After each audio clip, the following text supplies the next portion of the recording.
try to approach these defensive stops because you can expect possibly one Michigan player to come straight for you.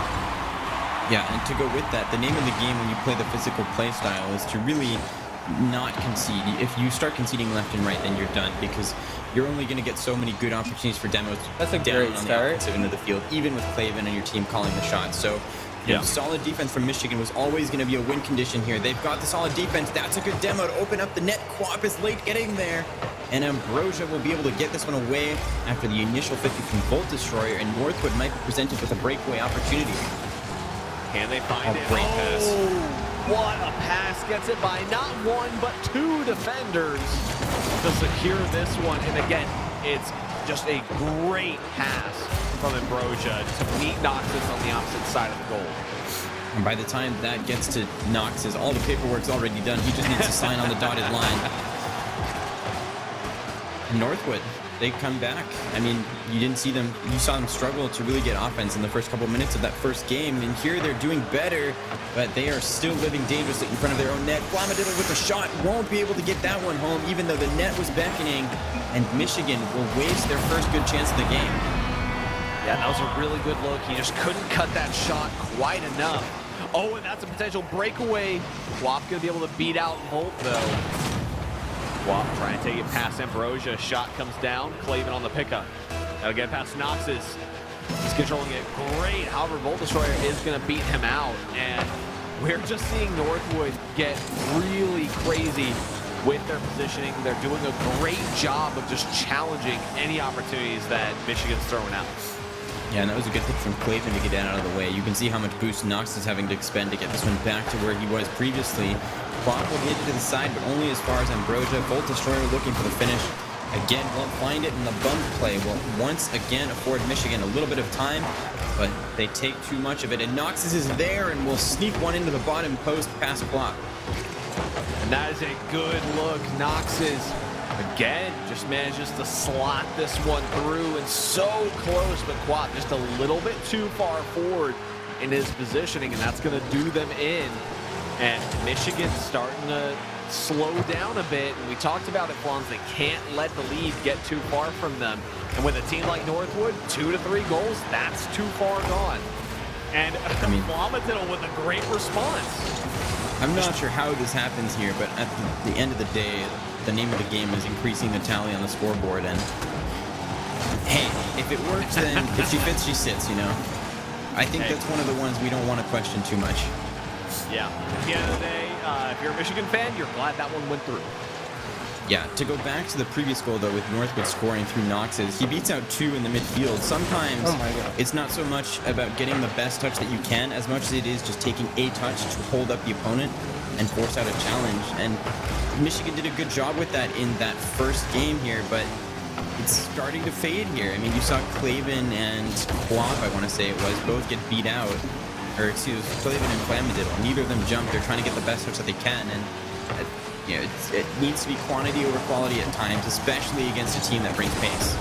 Yeah, especially a team that brings pace. And that's a good look from Clavin. Noxus pulls it off. Quap looking to center that one back out. Nox is going to deny that pass out to the midfield. Clavin going to try and shut Noxus down early, and that's a smart move. When you see a player on Northwood, you can expect that they're capable of pulling off some great individual plays, and you got to shut them down early. Yeah. And Clavin's just having a heyday with these demos. Yeah, I mean, he's putting the pressure on the flip side. The keeper's still there in the net for Northwood, so getting the ball away isn't too much more than a trivial task here. Quap will take a 50-50, but falls right into Volt Destroyer, and Ambrosia there with the follow-up. And Northwood are holding the goal line effectively. Michigan are certainly making their life difficult, but they're not making it difficult enough that they're forcing a shot out. Yeah, they're not really forcing too much of the issue here with Northwood. Northwood's still pretty easily defending these, as we're starting to see even Quap get in on these demolitions to try and open up some space for them to get some plays going. Again, it just doesn't pan out. A minute left here, and they still are in the hunt for one more goal. I mean, one more goal to get in an extra. Realistically, they're going to need more than that. I'm sure they'd love to close it out in regulation if they can here. But at the moment, it kind of feels like they're chasing ghosts. They haven't had a real shooting opportunity that came close to going in for a solid minute 45 seconds. That's going to be a demo attempt and triple commit from Northwood. This might be the chance Michigan we're looking for, but Volt Destroyer will smack it away and get it out of harm's way. Oh, a good clearance, and realistically, Michigan have maybe 2 more chances, but they at least have probably 1 more push they can make. But it doesn't matter because that is going to be game. Unless they get the kickoff goal here. Yeah, unless they pull off a kickoff goal here in this next kickoff, I just don't see it realistically happening. Northwood White have just looked solid in their plays. I don't foresee them giving it up that easily. But a kickoff goal could potentially happen here. Goes in their favor, Clayton with the demo. And that was a great finish from Volt Destroyer, worth saying. He got that so far across to keep it out of the keeper's way. Good effort from Clavin, but he's left empty-handed once again. The pass into the infield was a good idea from Kwok, but there's just no one there, and Northwood are going to walk with this one. Yeah, and I mean, again, that if you were going to try and get a look, that was probably as good a look as you were going to get on Michigan's side with that kickoff right there. And unfortunately, it doesn't go in their favor. This is Northwood's game, and they're going to pick up 1 more for the road. But Flom's, we saw Michigan. They still look pretty gutsy, but I feel as if they kind of dipped down a bit there. Yeah, and I think to me, a lot of that comes just with the timing of the demolitions, where a lot of the demolitions they had in that first game were coming in at critical times, opening the net, killing off the Northwood attack pretty much in its tracks, where here it felt like they were still looking for the demos, but those demos were being forced out of rotation in a way where they were never in a position to really do anything with it, where it might have minor benefits, but it wasn't like the major pushes forward that we saw in game 1.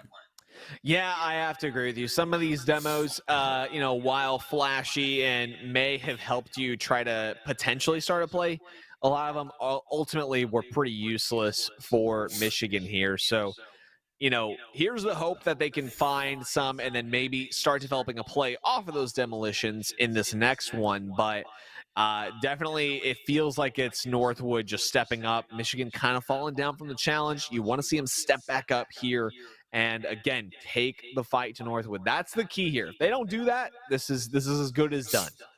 Yeah, and to elaborate on that, Fine, you mentioned that they're looking to start plays by demolitions. Really, if you want to hit them where it hurts, you need to end the play with a demolition. True. And in flashing back to game 1, that was the name of the game. They took out the keeper twice to shoot on open nets.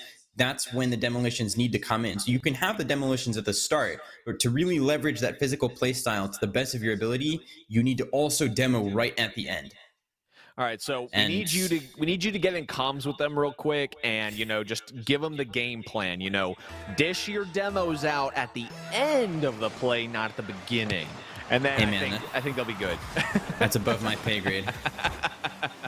And guys, here we go. It's game number 3. Both teams tied 1-1 in this best-of-5 series. Northwood with a great look there in game number 2 as they took that one 4-1. And Michigan took game 1 by 1 goal. So, this is definitely going to be a bit closer, hopefully, for them. Quap trying to set that one up high. However, nobody's there to really do much else with it. Ambrosia was there for the pickup. Oh, big miss from Quap. Clavin got to pivot back on it. A little bit scary when you have those plays happen right in front of the net, but Michigan find themselves back in it. Yeah, and struggling for possession once again is Michigan. The one time they had the real possession was, I want to say, Quap killing off the striker, waiting a pass in the middle. They get the ball back, go downfield, take a shot, but at the end of the day, that shot is kind of stale through Clavin, who doesn't have any support, and they give the possession right back. And this is exactly what I talked about in the mid-show. They need to do something with that possession. They can't just be taking that one weak shot and then immediately forfeiting again, right? If they want to play the physical style, that's after that first shot. Then you have to start looking times in a row. And Clavin had a really good defensive bump there on Knox's, but it doesn't look good enough. Oh, and that's going to be an own goal, actually. Oh, yeah. You hate to see it. It doesn't matter. You have to try to get that one out. Ambrosia does so well to get this one goal side. Flamadiddle needs to try to save it. At the end of the day, that one still goes to Ambrosia's credit. Yeah. Even if Flamadiddle gets the last touch, it really doesn't matter. It's, you know, unfortunate to be there. Position regardless. Yeah, it's unfortunate to be there, but you got to try. It's not like it's a cardinal sin or a huge mistake or anything. Oh, of course. I mean, Clavin could have owned gold in game 1, and he ended up picking up a tremendous save for them. So, you know, it's always one of those things you just got to try. Yeah, and as far as own goals go, you're speaking to possibly the industry expert, all I'm saying. So we're talking to a pro, you're saying? I mean, for anyone long time serial viewers, you'll know what I'm talking about, but... But Volt Destroyer, quick redirect down. Quap manages to get the stop there on the crossbar. Clavin tries to get it past Ambrosia. Good pass out. Flamadiddle just a bit on the miss there. And then Quap just doesn't make as good a touch as he was hoping. Quick pickup from Ambrosia seals the deal. And the save from Ambrosia really does the heavy lifting here. He takes 2 players from Michigan out of position. Quap, left alone, just does the best as he can to hold up the play, but at the end of the day, it's a 2v1, possibly a 3v1. Not conceding in that instance would have been a miracle. Yeah, it definitely would have been a very tall order there, regardless, for Quap. Ambrosia was the last man back. He picks up that stop, though. Clavin just has to try and beat out Nox's Volt Destroyer coming in hot, though. And then just going to try and see if we can pick up a demo there on Nox's, but it doesn't matter too much as Quap try and drop that one down, tries to get some distance between the wall and the defender, but can't find it. Oh, great pass across. Oh, and the quick save! It comes through from Quap, but Nox's great positioning picks it right back up. And a little bit of lady luck goes to the way of Nox's. He shoots right at the keeper, and the rebound is favorable. There's really not much more to it than that. Ultimately, he gets the job done, but could have been cleaner.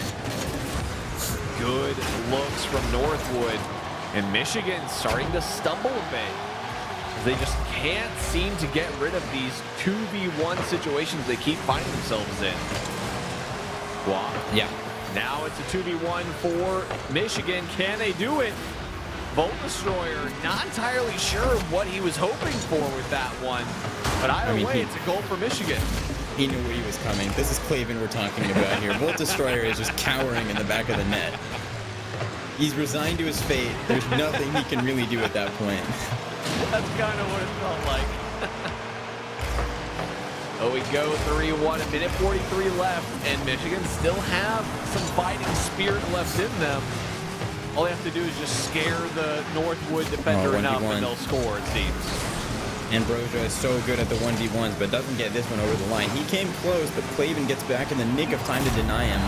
Michigan tried to get this one out, but Volt Destroyer is immediately there to get this one back in for Northwood onto the offense. Yeah, and again, trying to get past these. Ambrosia, he's such a solid 1v1 contender with a lot of these plays. You can't let him really have those opportunities. Again, it pans out well for Michigan this time. You can't let it happen again, though. Again, if you're Michigan, it feels like you're trying to look for these interruptions and the pushes downfield pretty quickly. Otherwise, you're in danger.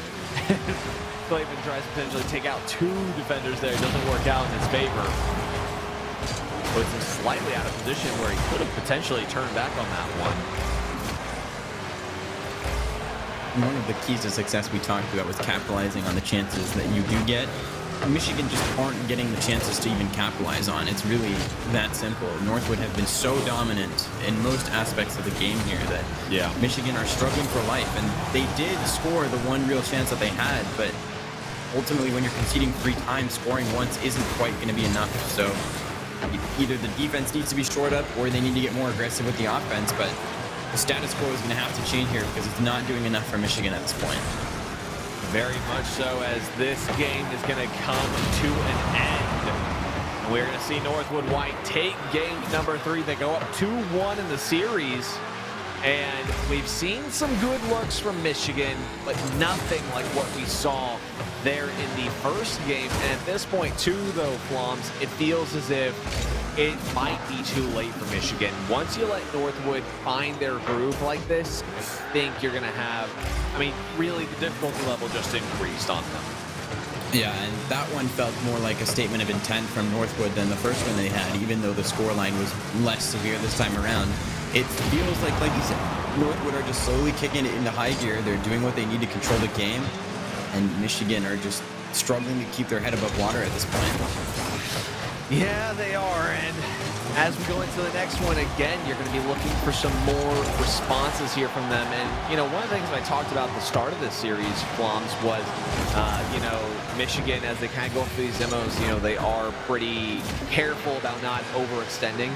It feels like they've been overextending a lot lately with these demolitions. It feels like some of them have been kind of unnecessary attempts that ultimately just kind of put them in awkward positions to either follow up with a potential shot on the opposing net or, you know, anything to try and pick up defense for themselves. And so I'm hoping they sort that out here in this one. I mean, realistically, though, you have to. This is it for you. Your back's against the wall. You got to stop them here and force Game 5. Yeah, and to unpack that term, overextending a little bit, I think there's a key difference between untimely and overextending and taking yourself out of the play. Yeah. In my mind, I think more of it just comes down to untimely demos where they're using the time, they're not necessarily out of rotation, but they're using the time to get a demo where they could possibly be better served, either recharging the batteries or going back to net, where, you know, in terms of overcommitting and overextending, it's the times where you see someone chase all the way downfield to get a demo that really isn't necessary. So I think for Michigan, it's doesn't necessarily come from them, you know, looking for more demos. First game, we saw Northwood pay the price 3 times for being in the wrong spot at the wrong time and giving Michigan the opportunity to find those demos. And Northwood has done much better about preventing that. There you go. They're already up by 1. 43 seconds gone. Good play from Volt Destroyer. Follow-up is there from Nox's. Hats off Ambrosia at it. Yeah, and unfortunately, we saw that early commit that puts one player on Michigan out of the play, and then Flamenidal can't quite make the stop necessary. Puts it right back in the open arms of a Northwood player, and then Quap just can't get to it in time. So you're gonna have some difficulties in plays like that. We're seeing demos there on Volt Destroyer.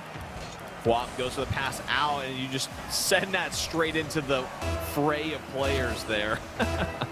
Yeah, and again, the demos for Michigan, right? They're in there at the right place at the right time. Michigan are taking in-rotation demos. They're just untimely, and Northwood are not in a place where Michigan are really gaining a significant advantage from it, right? I mean, especially in this instance, both Nox's and Ambrosia, or Volt Destroyer, whoever it was, right? They both spawn right underneath the ball, and they're immediately back into the thick of things, where some of the demos they had in that first game, and I hate to keep going back to it, but you know, the goal line demos where you're shooting on the open net, those are the kinds of timely demos that Michigan needed to stay in this game. And Northwood are just not handing them over anymore. Well, in some of the cases, too, it feels as if you might almost be better served allowing... Oh, just a great passing play downfield. I'll get back to that thought in a moment. But, oh, my goodness. The pickup from Nox's and Ambrosia just already in position says, all right, I'll pick that up from you. And dangerous play from Clavin. In playing it long like that, the rule of thumb is you've got to get it over at least one defender or find a teammate. Clavin does neither of those things and pays the price. Very much so. And it's very tough here. But again, you know, kind of going back to my earlier thought, you know, in some cases, it almost feels as if, you know, Michigan could be better served leaving some of these players on the field, allowing them to potentially double commit. Because once you remove one of the players, they immediately know who goes next. There isn't any, you know, confusion that can then be garnered for you in that sense. So in some cases, I mean, it almost feels like leaving the third man might be beneficial. Yeah, but on the flip side, I think Northwood maybe not so much one of those teams that's prone to overcommitting anyways. And true, we've seen maybe one double commit and maybe a singular triple commit from a weird position where they spawn on them. In general, the higher up you look in this CRL conference bracket, you know, the more teams are organized and the more you see fluid, cohesive play, and you don't see the double commits and the triple commits, etc. And so Clavin tries to get that one through. Flamenidal gonna slightly get in front of that one, as will Nox's. Flavin again back onto it. Everybody on Northwood's just fully prepared to get rid of this one, and they do so splendidly. And that's the other thing, Floms, is the transition plays from Northwood. Again, once these guys get their feet under them and they are running, difficulty skyrockets because they transition so well. And part of the problem with that is when you're looking for these offensive demos, if you miss your target, then all of a sudden you're behind them and you've given them clear ground to make those transitions. And like you pointed out, Northwood, or both teams at that, are deadly on the transition. Again, that's where they're going to find most of their net goals, honestly. Good look, try to push down quickly. They can't get that control in time. Flavin picks up a save off that shot from Ambrosia. And Quap going to try and dish this one back down. And a close look here for Michigan, but again, Quap a little bit too far ahead of it. Again, he's kind of out of the play at that point. He really should kind of get moving on. But nobody there to kind of continue to follow through with him. Yeah, and that play we just saw there with the follow from Quap just not being there and Ambrosia kicking it all the way down the right-hand side of the field. That's kind of what the story of this series has been for Michigan. They took that first shot, and then Northwood get the one touch that no one is prepared for, or people are too far pushed up, and they are, reset. They have to go all the way back down. They have to reset, get boost, and break down Northwood. There's really never been the true sequences of extended pressure from Michigan. Yeah. And then on the flip side, on the breakaways, they haven't set themselves up in a way for success, or they haven't been able to get the physical play required to open up that net. And Northwood just looked dominant here. Even though it's only a 2-0 scoreline, it feels like it can easily be more than that. Yeah, I have to agree with you wholeheartedly. Northwood, again, they don't need a whole lot of goals to feel as if they shut the game down, and they did manage to do that here. We're going to see this one end in 4, my apologies, for Northwood. They drop game 1, and then they just run straight through it after that. I mean, that's really the story of the series, isn't it? Michigan came out with a hot start. They just cooled over and faded away over the course of the series. Unfortunate for Michigan, but at the end of the day, they still take a game off Northwood. That's not necessarily, it's something to be proud about, I suppose. Yeah, no one is going to go into these Northwood games, maybe minus Akron Zips, a season or two ago, but no one goes into these Northwood series expecting to win anyways, unless it's Northwood playing Northwood. True. But here to help us break down this series and what we all just saw with our eyes is Fickle. Hey everybody, what's going on? I'm just back from my visit to Northwood. I got to visit a facility where they're housing Northwood White, Northwood Blue, Northwood A, Northwood B, Northwood C, and their less than good team, Northwood D. They have a lot of good teams over there, and they're just getting a couple more. They also signed Lion Blaze to be there for their next season. Just what more can we say about this team? Noxus is, of course, one of those players that would do well in any roster, but there was a little bit of notoriety for Ambrosia and Volt Destroyer, but they always show up as well. And it's just, it's a differentiation of class, and it's not to mean that university is a class, but it's just, people always talk about like, oh, there's SSLs and then there's pros. Yeah. Well, I feel like there's Northwood and then there's good players in the East. They're just completely like, not to say that this Michigan team is not bad. They're in the Eastern Conference, but it's just like, what can you do to overtake this Northwood squad? I mean, Michigan did win game number 1. Flums, it's hard to go up in one game to give me a concrete strategy for them, but I'd like you to try to do it. What can the Michigan team learn from this series? I think to start with beating Northwood, you got to play their own game. And I think a lot of this is credit to what Northwood has been doing and building out a program and being willing to offer out the kinds of scholarships that are required to attract top talent. At the end of the day, competing against something like that when you're 3 students playing out of your dorm, it's not a fair boxing match. You're playing from a disadvantaged position, and to take away from a game like this for Michigan, I think the first takeaway is they took a game off Northwood. That's still something to hold your head up about. Maybe it's not everything you were looking for, but it's still something to be proud about. And going forward, and again, I think it just comes down to those demolitions, right? Game 1, the demolitions are where they need to be. They're taking out the keeper on the final act, shooting at open nets. And then after that, Northwood never lets themselves get into a position where they can find those demos. So at that point, what's the plan B? Either, you need to find a way to force Northwood back into that position where you can get those demos, or you got to switch something up. I think really that's the question Michigan have got to answer as they reflect on this game and look forward. You really made a fantastic point about how it's not a fair boxing match. That never really occurred to me how there's this parallelism between the current landscape of the known CRL and CCA collegiate teams of these guys that are just like, hey, we all go to university. Let's form a team. We're all pretty good. We're all SSL, at least. Like maybe low SSL, maybe mid SSL. And then there's Northwood, who is literally going out and recruiting the next up and coming greatest Rocket League players to come to their university. It's not just a matter of coincidence. It is a fully concerted effort to be the best. And that's something that I never really considered until this season. This could be changing of the guard. Ryan, thoughts about that last matchup before we send it out? Northwood doing Northwood things. I don't think there's too much to write home about in this one. Like I said, I think everybody was expecting this outcome. We talked about how Noxus, he likes to kind of sit back. He lets Ambrosia and Volt Destroyer do their work, and he supports from behind, getting involved where he needs to. This team just gels so nicely, and I can honestly say I'm just super excited to see the Northwood versus Northwood matchup. I don't think we're going to see too much else in terms of challenge for these guys, because it just feels as if they've already taken down anybody who's really going to put up much of a fight against them at this point.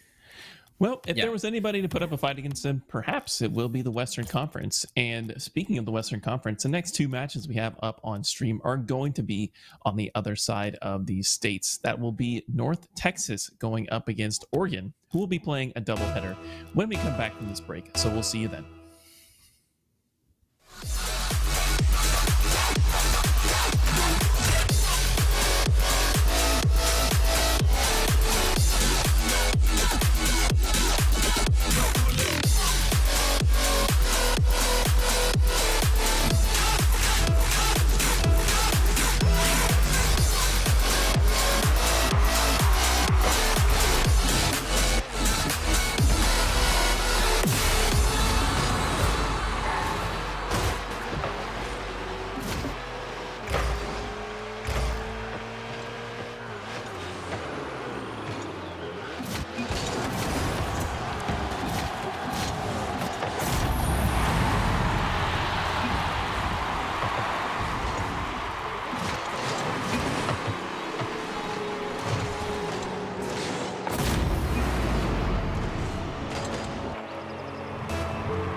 Bro.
Ladies and gentlemen, welcome back to the CCA Summer Series presented by Psyonix, a 6-week smorgasbord of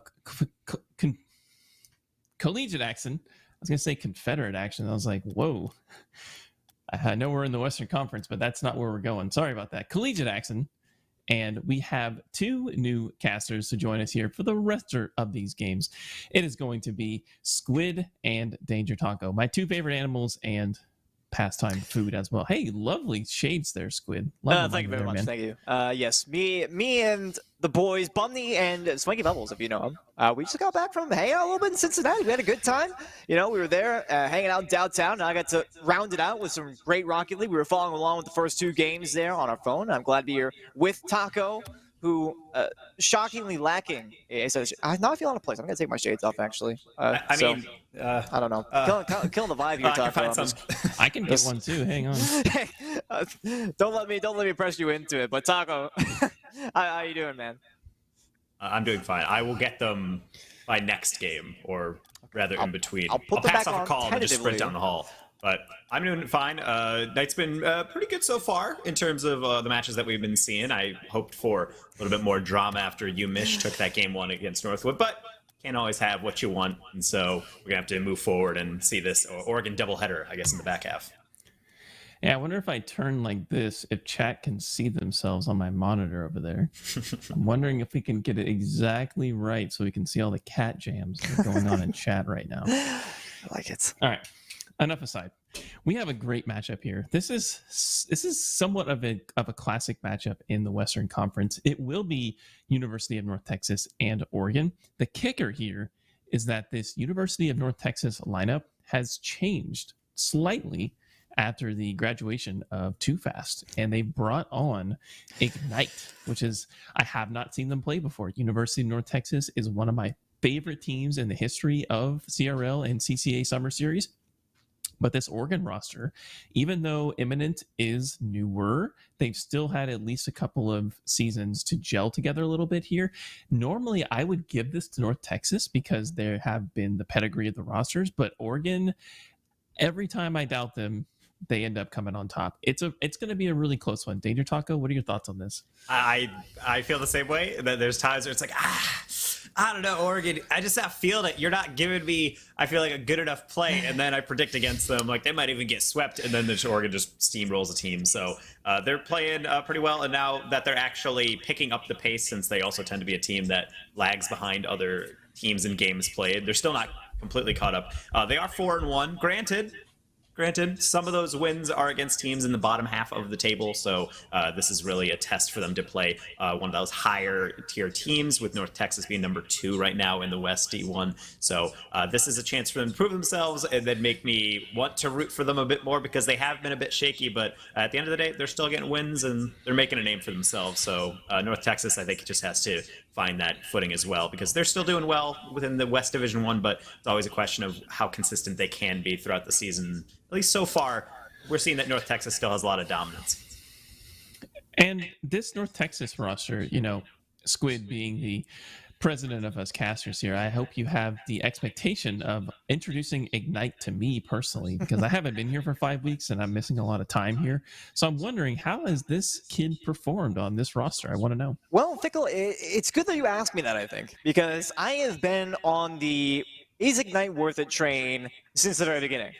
Short answer, yes. I think we were all going to be on that same page. But we always talk about the comparison, as you mentioned, between Too Fast and Ignite being the new guy on the block. I love to talk about how rookies fit into rosters. Doc, you just mentioned Imminent as well, being a little bit newer to the Oregon squad. But Ignite fits in shockingly well. I definitely don't think it's as strong of a North Texas squad as we have seen in the past, but it's certainly one that you can rely on to a reasonable extent, and their rotations have only been getting better as time goes on. So I feel like you're going to be pleasantly surprised if this is your first time seeing them. I hope I can root for this North Texas roster, but there might be a changing of the guard coming in here soon. What really bothers me about this matchup, this is just completely frivolous information, is that Oregon's green is like the same green as North Texas is. Wait, really? And they like clash in my brain, because I see the green on the North Texas side and I think it's supposed to be North Texas, not Oregon. So that's just a little interesting tidbit for me, at least the way that the colors are displaying it here. Let's get a little bit into predictions, gentlemen. I love putting you guys on the spot. It's one of my favorite things to do. Danger Taco, best of 5. Texas's greats versus the upper western side of the United States. What do you think? I mean, Oregon is the representative of the upper western portion of the United States, so that's a lot of pressure to play under. I think they can handle that pressure. They're getting some dubs. They're starting to catch up, games win, and the fun stat for them is that only 2 teams have a higher than 70% game winning percentages, and you get into a game and you win it, and then it adds up, all that up between losses.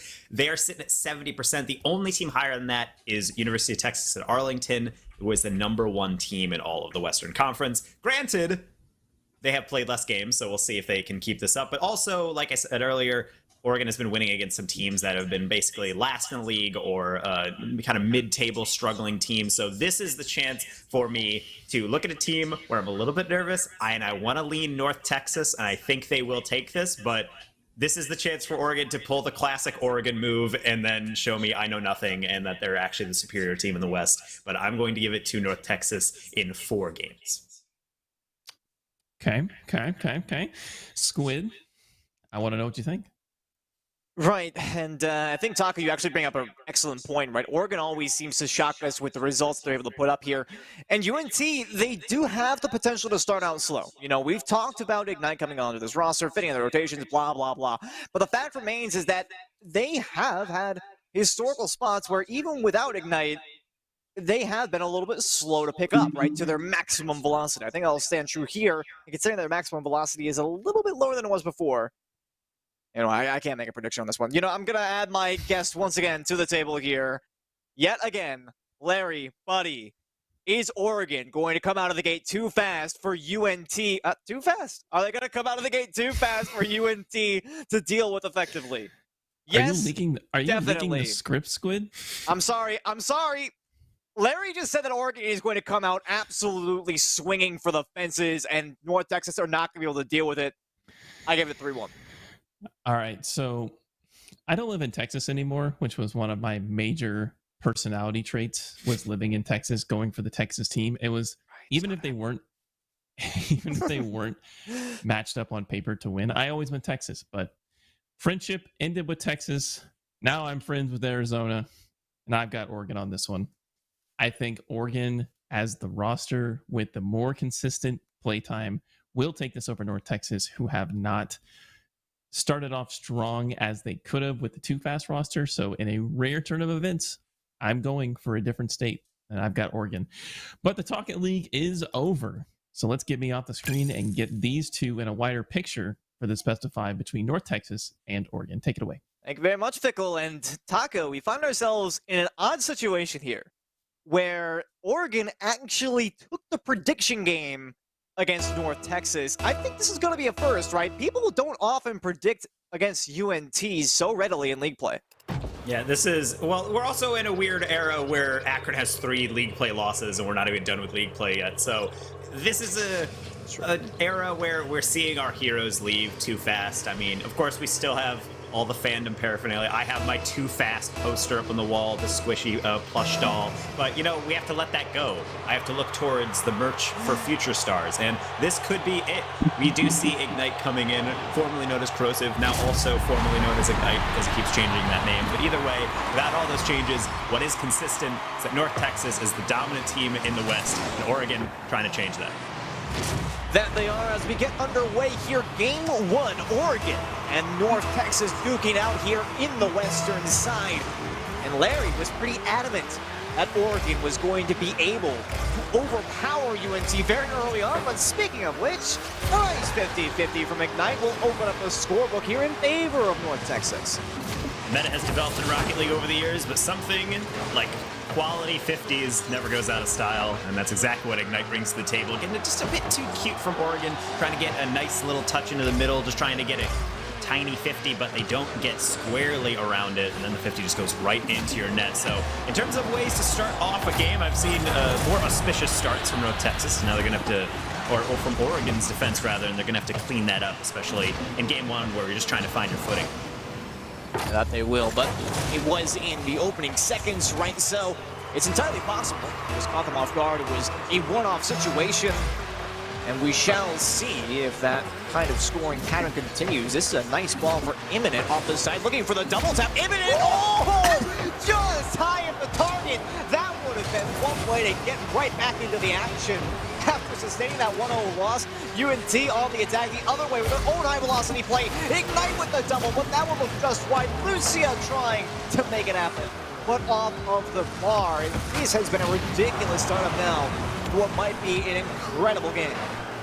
Yeah, this series has a lot ahead. Both these guys, I mean, really every single person eating their Wheaties today. I can't really clarify that, but based on how these guys are playing, they are hitting the ball with a lot of venom. It's on target, it's making the defense sweat, and that's what makes for exciting Rocket League, especially nice little touches like that. As D-Bank almost set up Ignite, though, will be cut out. And right now, despite that one double tap that almost was a highlight reel play, Oregon's really just been doing some dump and chase down the field. Can't say the same about North Texas. Lucia just denied on the good infield pass.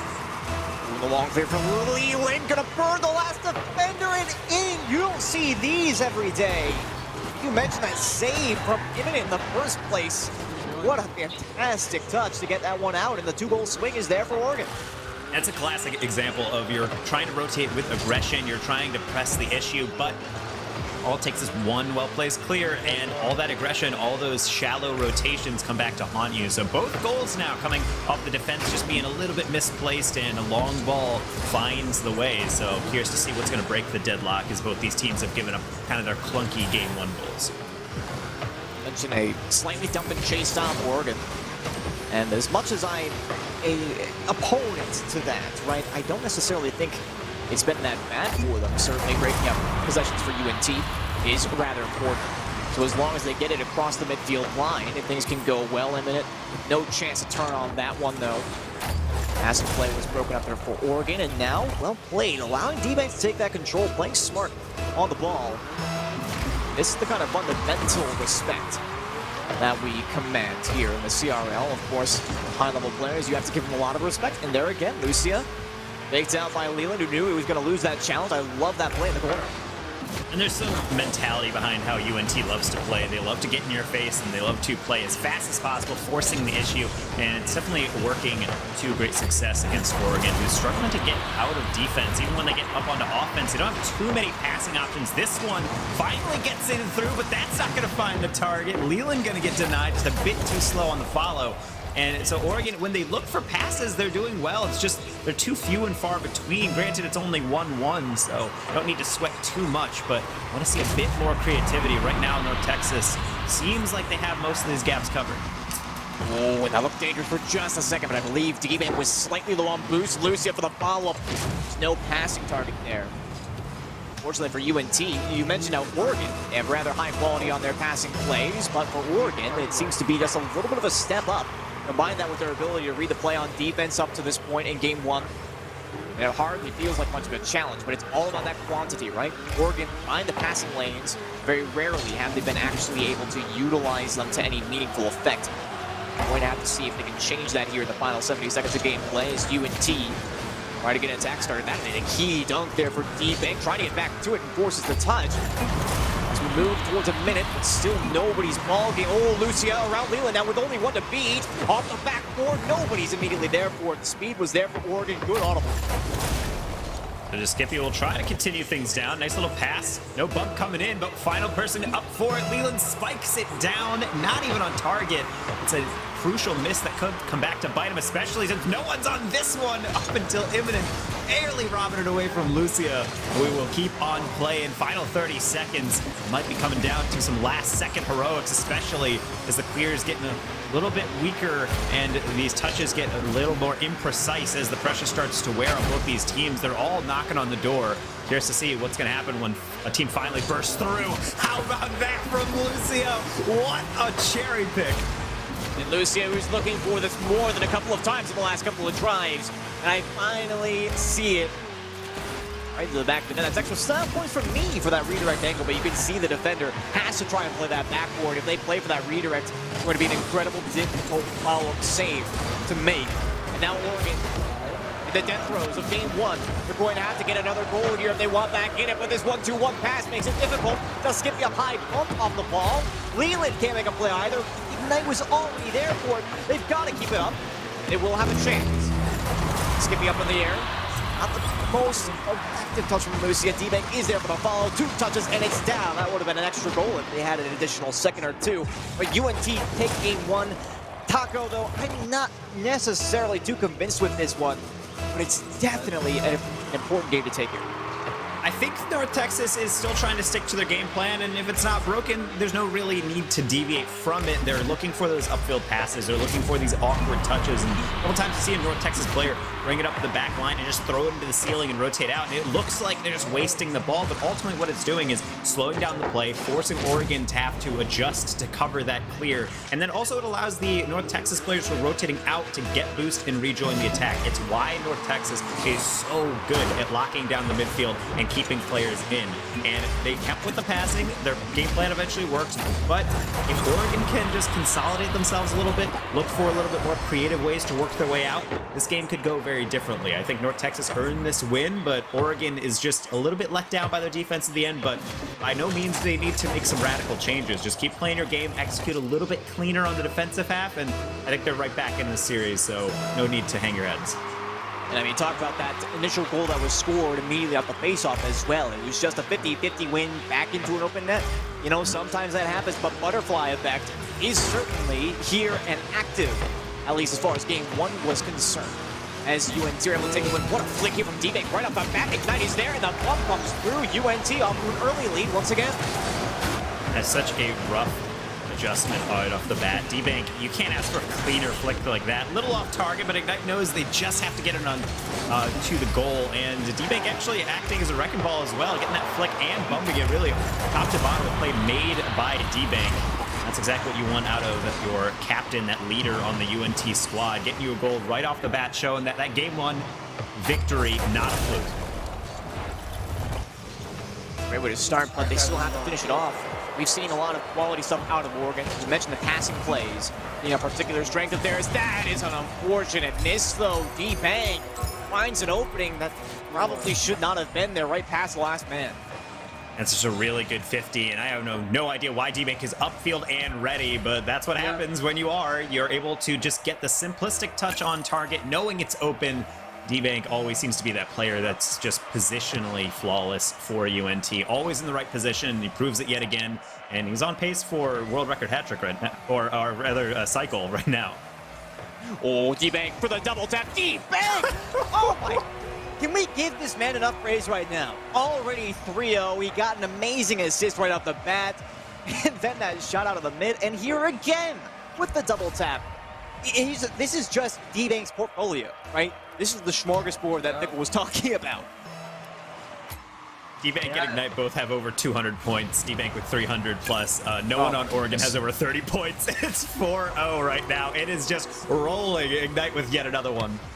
I think Larry might have lied to me this time around. I don't know what I did to enrage that 8-ball. But maybe Oregon has some sort of a comeback up their sleeve. But at this point, it's going to have to be a comeback. I don't really... You don't really see 4-0 deficits turn into game wins for any team, regardless of how much time is left.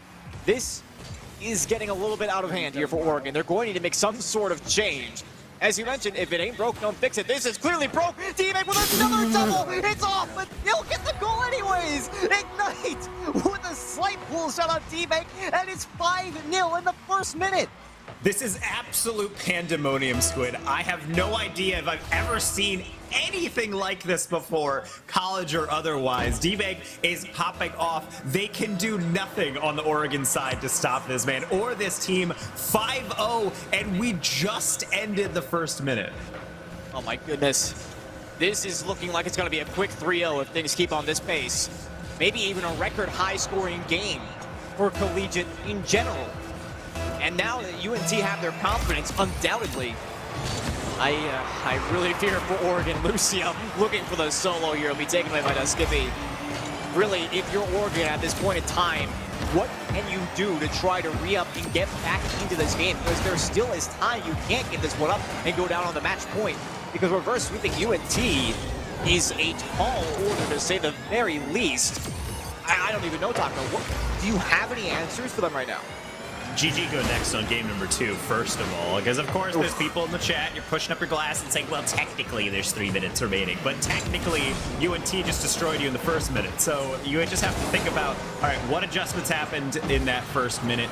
You're not winning kickoffs, you're not winning 50s, you're not ready for these backboard plays, and ultimately the clear's just not there. Now you clean that up, go back to game number 1. That's an even game. That's a game, and by default, a series that you're in it with. So you need to focus on those clean shots, get those demos, like right there, the kind of signs of life from Oregon, kind of still throwing some punches, even if they're a little bit downtrodden now, and focus on those. You have to ignore this game. It's going to be a meme game. You lost it. You can't do any good by focusing on it. Focus on what comes in the series, because ultimately, every series won one game at a time. Imminent with the backflip there. I mean, that's just salt on the wound. Had plenty of boost to make that play. But now 6-0, I mean, you could make an argument for 4-0. 5-0 is stretching it. 6-0, I just do not see it happen. And we are just now at halftime.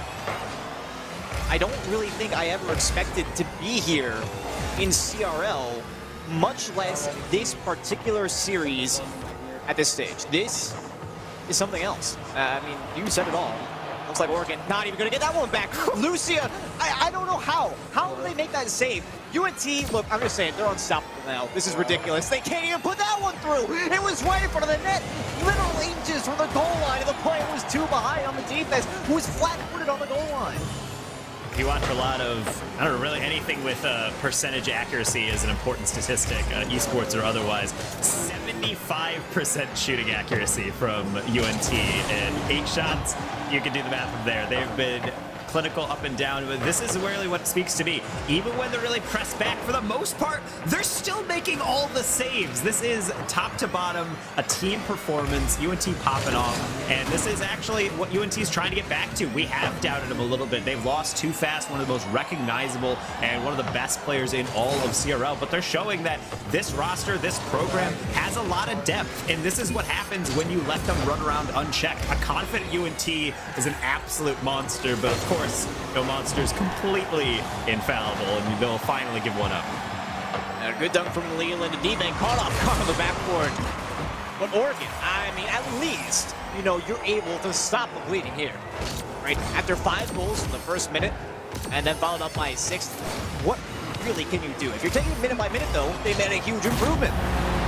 But if you're taking it game by game, oh boy, do they have some work to do.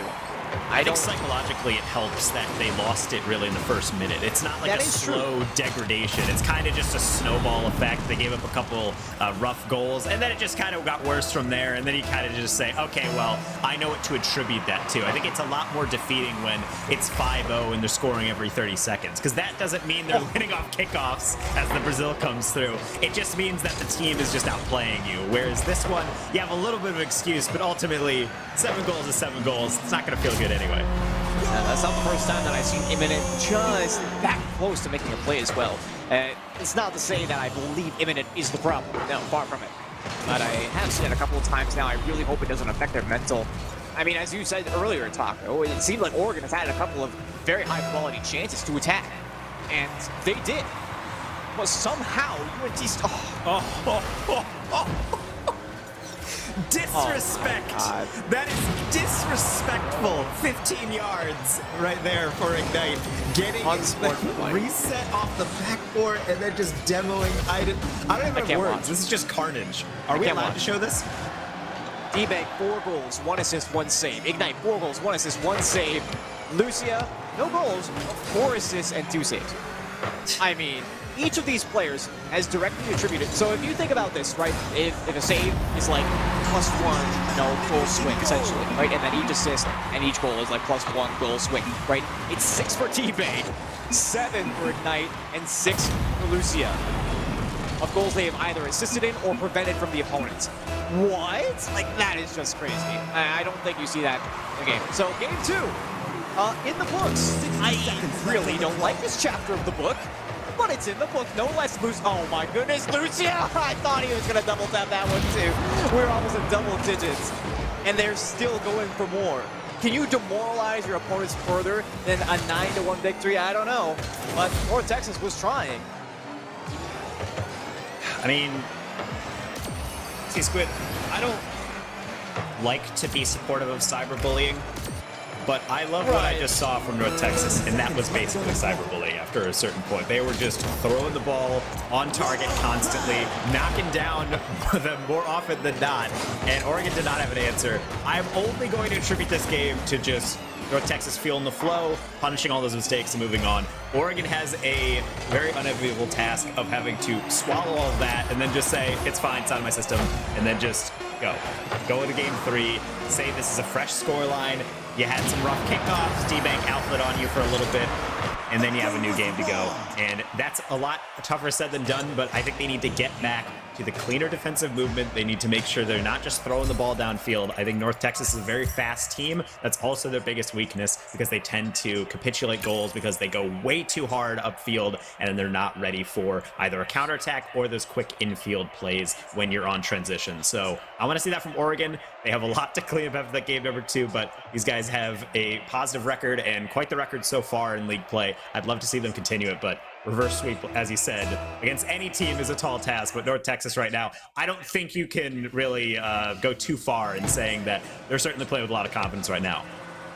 And not to mention the fact that they looked not impervious on defense. But Oregon, they might have the first shot. Solid 50-50, only one player back in. Lucia can't make it. The Skippy puts the first on the board. They needed the mental reset more than anything, and they've got 1 first here in game 3.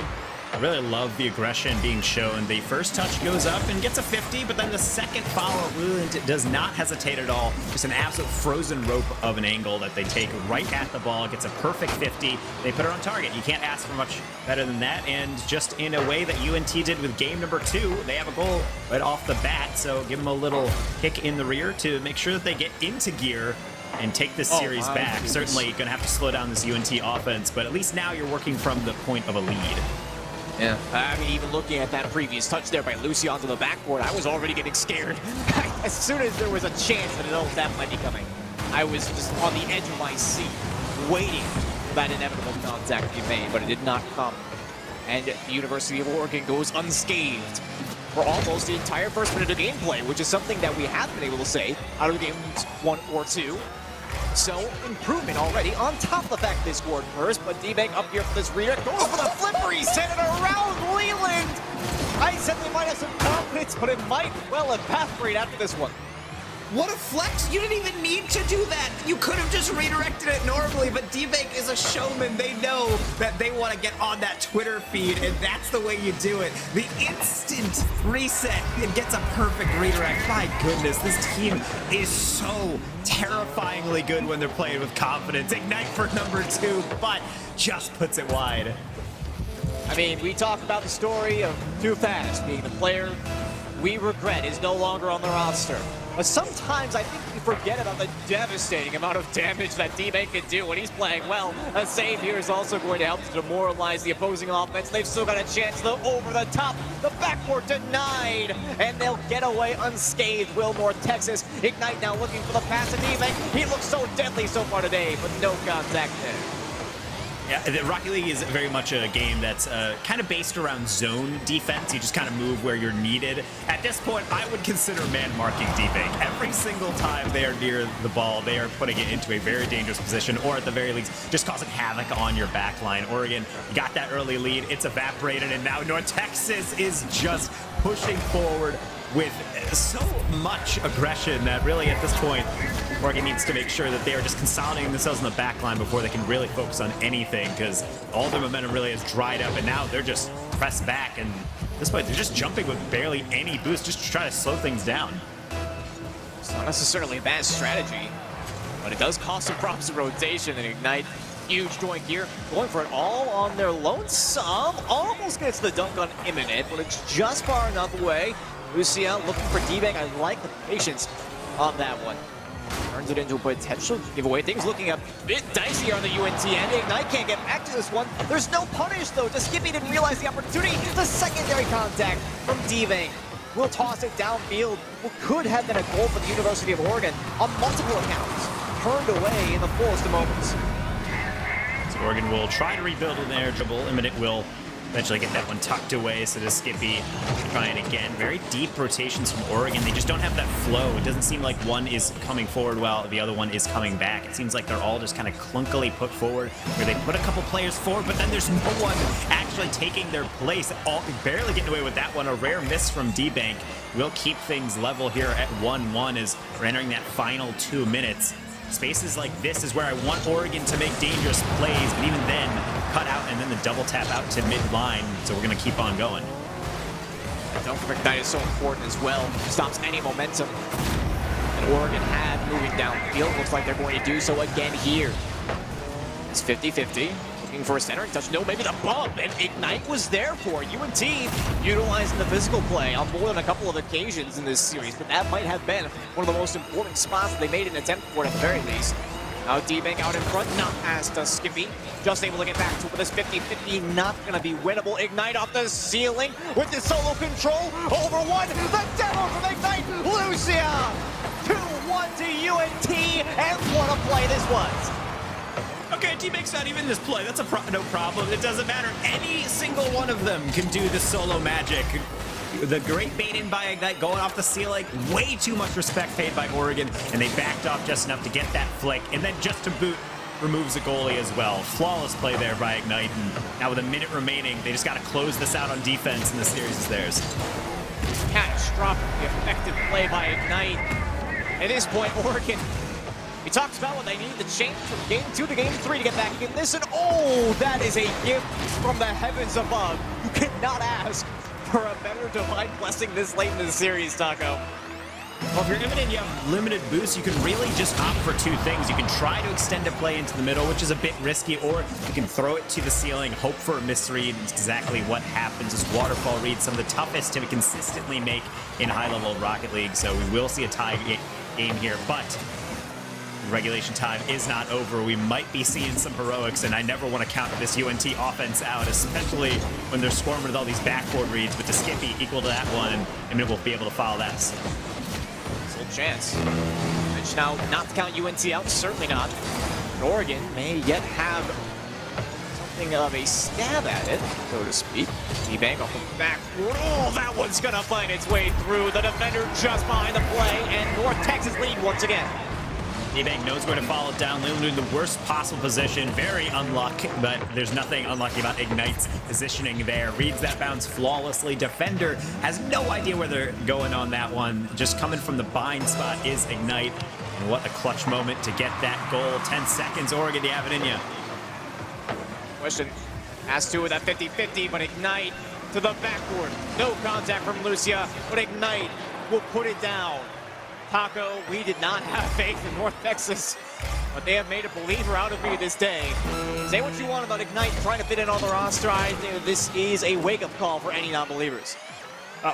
Speak for yourself. You say we as in that was unanimous. I picked North Texas, but I at least thought Oregon would take a game. That's 2 matches that they lost. Games 1 and 3 in this series that they were within 1 goal. But I think at game number 2, it feels anomalous, but almost that's kind of what happens when you just pour on the pressure from North Texas with no opposition. The defense was in shambles, but ultimately I felt like they were never out of control of any of these games in the series. They felt like they were firmly in the driver's seat, and that's a terrifying team when they're confident. I've seen a lot of matches where North Texas have lost or struggled because you've played a team that's matched their speed, that's been able to contest them in the midfield. I didn't feel like I saw that out of Oregon, and it just felt like when you don't close that down, when you give too much respect, when you give that space to these players, all 3 of them are playmakers, and they can do a lot of damage. 3-0 sweep, clean as you like. I made sure to give Larry a front row seat to my game feed as well, so he could see what happened there with Ignite, because clearly somebody has given me false information. But Fickle, back with us now. You went traitor to the Texans, and look what it's gotten you. Friendship ended with Oregon. Texas, now friend. I can't believe they've done this to me. I put all my faith in Oregon. I thought this roster on paper was just more consistent, better, but Oregon does what Oregon does, and the Ducks continue to go quackless against North Texas in recent events. This is a bit of a shocker for me. Like, game 2 going 5-0 down in less than a minute, like that just can't happen. I don't care if the next match is in your favor. Just conceding that kind of lead to a team you're supposed to be even to is just unacceptable. In my opinion, maybe there's something going on that I don't know about, but in your opinion, we'll throw it over to Taco over there, who loves to profess about his analytical mind there. What was the diff here? Was it a North Texas diff, or was it an Oregon just not getting it together? I really didn't feel like I saw adaptations out of North Texas. This was really just, this is how we're going to play. And then game number 1, Oregon was doing pretty well with it, and some decent clears, always flying around the field. And for the most part, they were in it.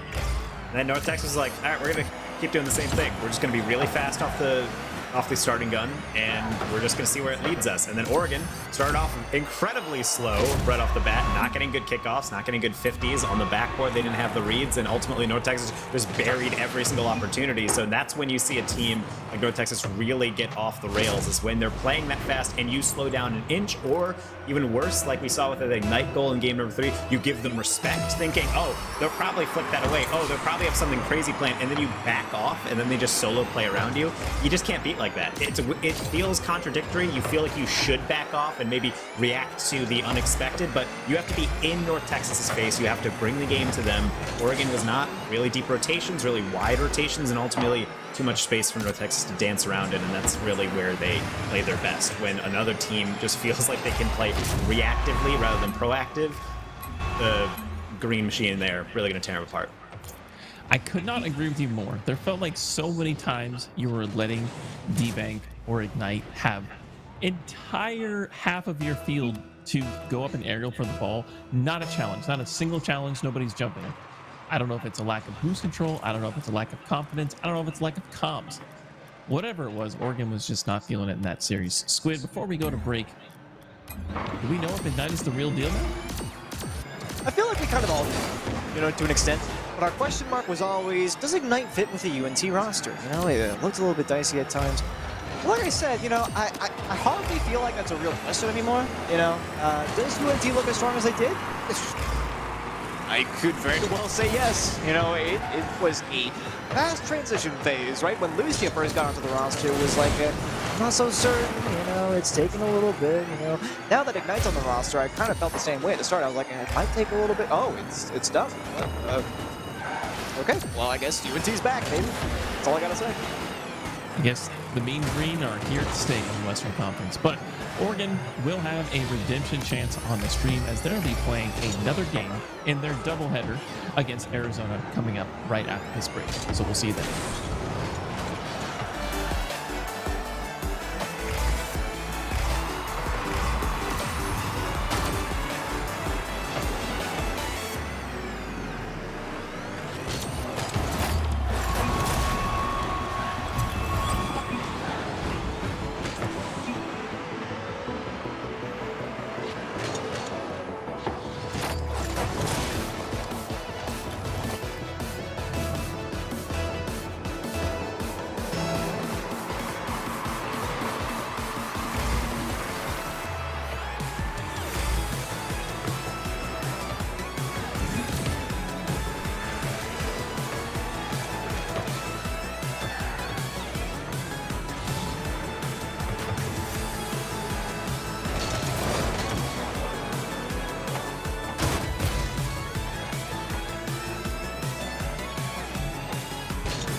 My name is Tony, and I'm a storyteller. I take my stories and I connect them with lesson plans about mental health, and Ocean Intel gives me versatility that makes me a better storyteller. Everything's right at my fingertips. Sarah, you said you were buying a car today. I stayed up and crunched all the numbers. I already used Capital One Auto Navigator. I found my car online and got pre-qualified instantly. Easy. Well, since we're both up, who wants French toast? What's in your wallet? This is how I feel when you take me to some places that I've never been.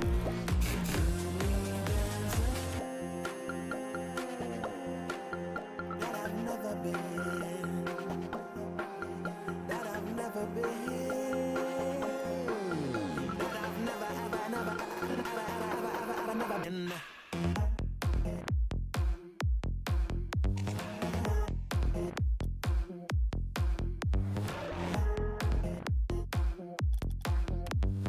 Walking on the moon.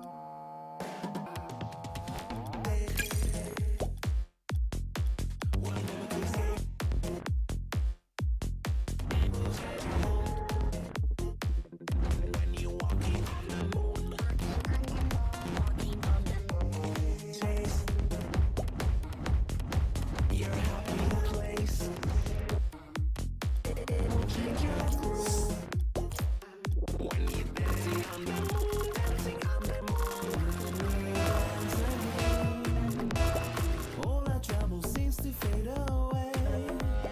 This is how I feel when you take me to some levels that I've never been. When we dance again, all our trouble seems to fade away. This is how I feel when you take me to some places that I've never been.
Hey everybody, welcome back to the final game of the day here on Week 5, Day 1 of Division 1 Conference of the College Car Bowl Association Summer Series presented by Psyonix. We have a special treat for you guys. We got Rizzo to join us on the broadcast. Let's go ahead and bring him in.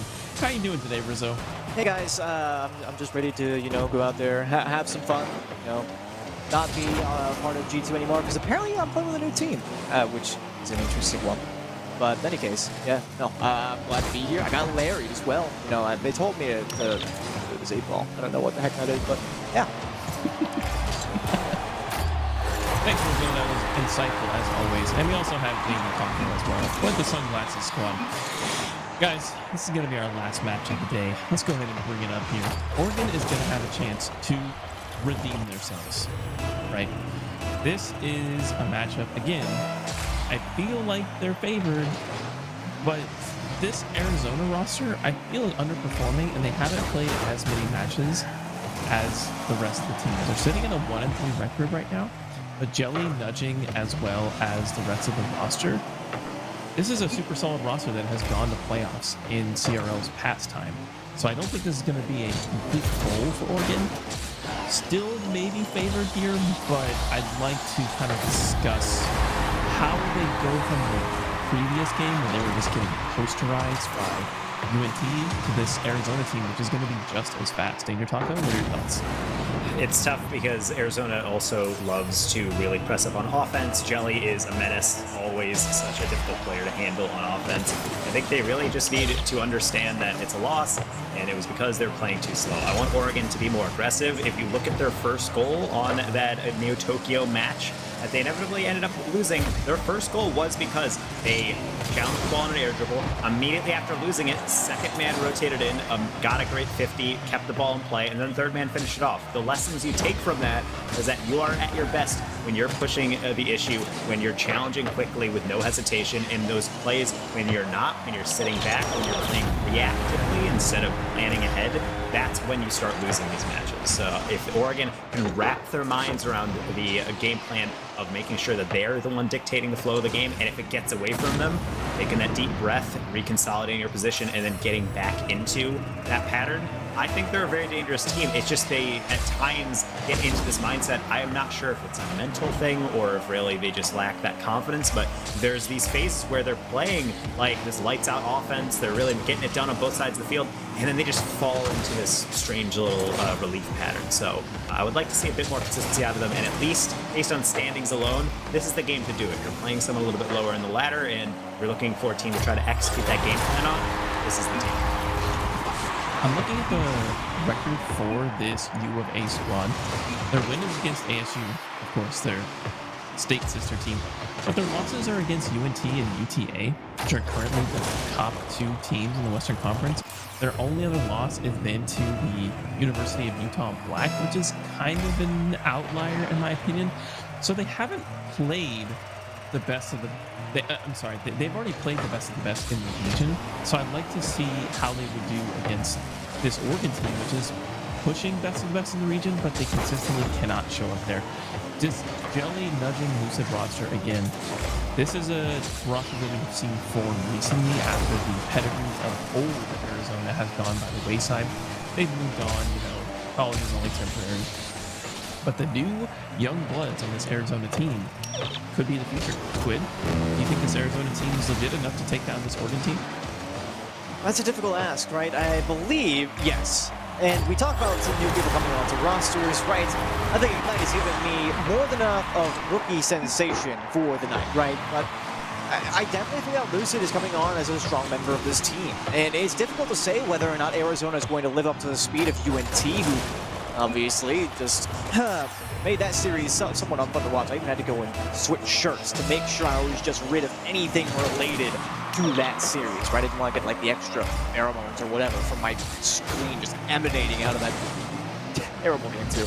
But in any case, I think that I've had enough of rookie sensation for the night, but I would not be opposed to having just a little bit more from Lucid if they wanted to try and make an impact here. And I definitely believe that Arizona have gotten the short end of the stick with their schedule so far this season, not to mention the fact that in the spring, they surprised everybody with a come-from-behind playoff berth when they had a relatively terrible start of the season by their standards, right? So I think that there's plenty of potential for them here, whether or not they can take Oregon, who was, shockingly enough, despite a 3-0 loss, they were looking solid in Game 1 and Game 3 to some extent against UNT. I'm not certain if I'm ready to make that call. Well, it is my favorite time of the segment. Predictions. Back to talk about Wildcats versus Ducks. Obviously on paper, the Wildcat would probably win that matchup, just in the animal kingdom, phylum, genus, etc. But I wonder how their rocketing team is. I think Oregon is, for the first time actually since I've been casting, I think that last series is exactly the reason I get hesitant to pick them, is that they don't really show, I think, the teeth that I know that they do have on offense, and they tend to get this kind of weird lack of midfield presence, and then they just start getting scored on. Arizona is a team that has been in transition because, of course, they used to be really the big dogs or, big cats, whatever, of CRL. And then they've fallen out of that, but the roster's never been bad. They've been able to get a lot of wins, take down some good teams, and ultimately push a lot of series to the distance. it's just about for Arizona, when you have Lucid coming in, replacing JoJo Cats, really a staple of Zero for so long, can they show up and not just be a drag on this team? Jelly and Nudging have entered a bunch of 2v2 tournaments together. They've been able to play for a very long time within the CRL scene, and they work very well together to be able to chain pass together, to be able to cause a lot of havoc. And in reality, Arizona likes to play in a very similar way to UNT. They just like to press the issue, constantly put it on your backboard, try to demo on rotations. If Oregon is going to play conservative Rocket League again, they're going to take another loss. I'm going to say Arizona, until I see something different from Oregon, will take this one. I think it'll be a bit closer, but I'll still give it to Arizona in 4. And Squizzo, what are your thoughts on this matchup as well? Well, I'm debating on whether or not I want Larry back on after leading me astray in such a huge fashion after that. So I need your opinion. Do I get Larry? No Larry? I don't think we need Larry for this one. I have my thought ready on this. But he is in timeout. You a former pro player, of course, because you're Rizzo after all. Of course. You would probably know who's going to win this matchup. Well, I'm going to be honest. You know, I have a shaken faith in Oregon after watching that last series. And knowing Arizona, knowing that they sustained 2 losses to some of the best teams in the league, which are really expected to a certain extent, I'm going to go with them. I think that they got this one under control. We've talked about the strengths of them in the past here. Jelly, Nudging, Lucid, it certainly feels like a strong team. And Oregon, again, you know, if they keep playing the same style as they did, they got just completely destroyed by UNT. Even on the games where it felt like they actually had something of a grasp on the situation. I just don't think they're going to be able to do it. I think Dayton Taco makes a really good point about the aggressiveness of teams like Arizona and teams like UNT. They're a very similar play style, and Oregon usually plays passive, don't make mistakes, and they get beat up upon them on these fast teams. I've got Arizona on this. Now that I'm living in Arizona, I have to continue with my moniker of going to the team of the state I live in. And I've got 2 teams in the Western Conference only this time. I used to have 5 teams before, so I'm going to figure out how to pick this up in the tail end. But that'll do for me to handle off screen. The match is ready. It's going to be the last matchup, best of 5 of the night, between the Arizona Wildcats and the Oregon Ducks. And to call it for you this evening, it's going to be Squizzo and Danger Taco. Take it away.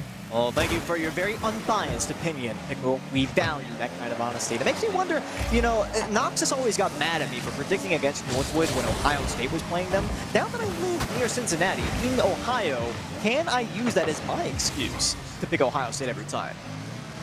I think it's certainly valid. It's more scientific than I feel like most of the ways that most of us pick any of our picks. I do. That is true. Think last time we did cast together, we did have a situation where we met last time, but we did have Texas A&M and a doubleheader near the end of the broadcast, and that ended really the same way that Oregon is being set up for. They lost pretty badly in the first game, and then the second game, they 3-0 swept UNT in a very dramatic fashion. They popped off. Can we see something similar on Oregon?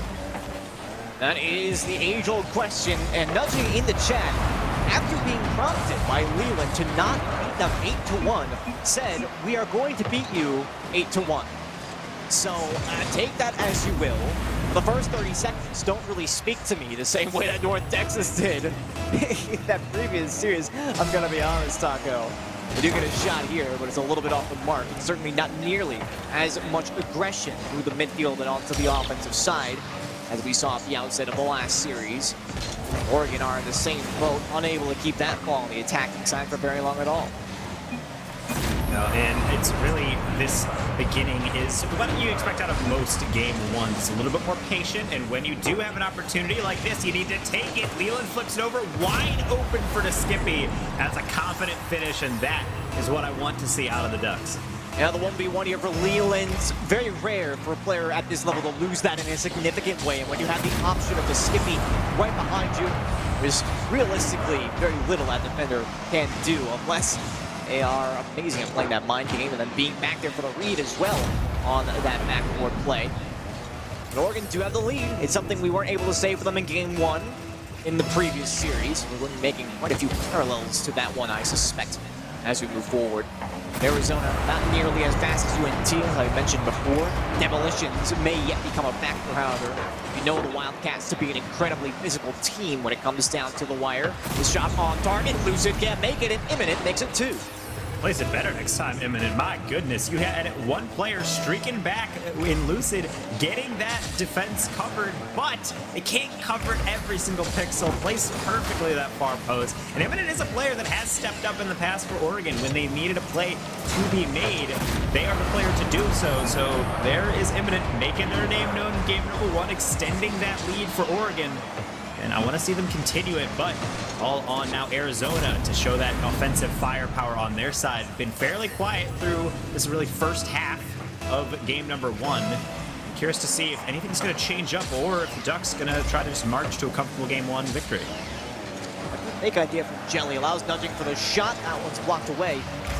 There's no immediate follow through from Lucid through the mid.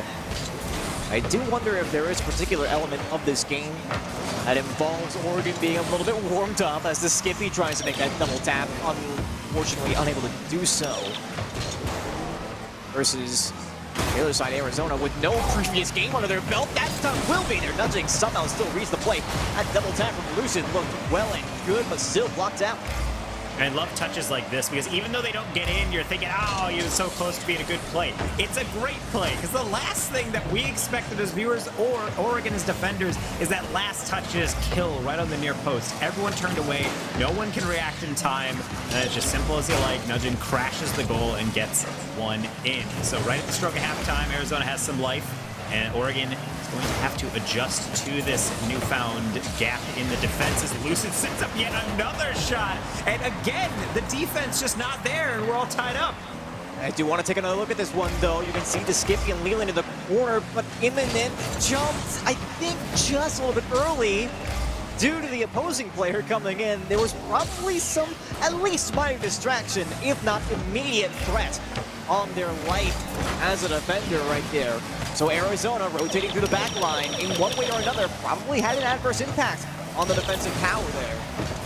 And that is precisely what we were anticipating coming into this series. So nothing out of the ordinary there. Oregon is going to have to find a way to deal with that kind of pressure, that kind of immediate threat on their power. Now another opportunity here. The Wildcats already starting to push back in the offensive end. It will be a long clear here from Imminent, but it's still not a good look for Oregon. We mentioned before, playing a passive game style is most likely going to be their downfall. They allow this 2-goal lead to evaporate. What more damage will be done if they continue down this road? And now Leland actually gets beat out of the midfield. Doesn't seem to harm them as the ball will just kind of trickle into the midfield. So that is something, a sign of things to potentially come for this Oregon defense, struggling to build up an attack, kind of throwing the ball away. And it sets up shots like this. Jelly across to Lucid off the backboard, follows it himself and just gonna be denied by the woodwork.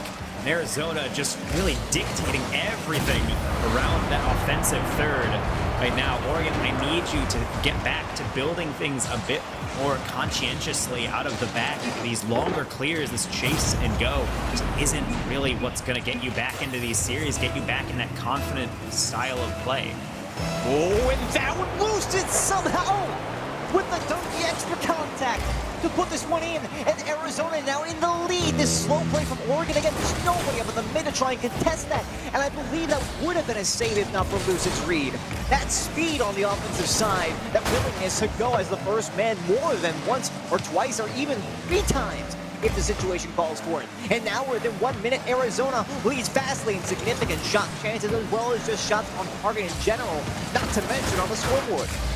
And shots like that cannot go in. I understand that Lucid dunks that, but ultimately you need some power behind that. You need some height. It can't just be a tap to the side because ultimately anyone crashing the goal can get a bumper, can get a wheel on it, and it can result in a goal. Lucid has really just been a menace all around the box for Arizona, and they have not shut him down, this Oregon defense. It's only going to get worse as the series goes on. Granted, they're not out of this game. They can get some heroics in the final 20 seconds, but right now, this is yet another confidence blow to them. They've had a lead. They were able to drive into this game with confidence and just slowly slips away. This is certainly not going to do them any favors after sustaining that 3-0 loss in a brutal display against North Texas, as we talked about so many times already. We'll have one more chance to put another goal on the board. Imminent, low on boost, needs support, finds it, but Jelly is already on the ball. The Skippy can't make contact, and Arizona steal game 1 away. Doesn't really feel like much of a robbery when you look at the scoreboard. It's a close-ish game. I mean, it feels like this is one of the games I think where the scoreline feels a bit deceptive, where you're saying, well, it's a 1 goal, but then you look at the shots. Arizona had all that pressure, double digits, 11 shots, not edging out, just blowing away the 3 from Oregon, and it's just the same old for me. It's Arizona going with Oregon, and then it's back and forth. They're both finding kind of those gaps, and they're trying to play strategic. And then the moment Arizona breaks through, Oregon gets a little bit nervous, and then just a flip switches. I don't know if they're trying to adapt or just try to play creative or something, but every game it seems like Oregon has these moments where I'm thinking, oh, they're back. See, they're playing fine, and then something shifts, and then they just go away from it. And they need to figure it out quickly. I don't know if it's the comms, maybe the spirits are low, but Coach needs to get into the call, shake them up a little bit, get them some caffeine, anything. I need Oregon back in this series. I know that they're a better team than this, and they're getting so close, even when they're playing at times poorly. It's a 1 goal difference. Step it up here, game number 2. Let's hope it's not a repeat of last series. A DFH circuit going to be their proving grounds. Can they make the changes that they need to? Imminent immediately off the backboard over to Leland, but that will be well wide of the target. Already an initial opportunity for a quality passing play. Dead and gone.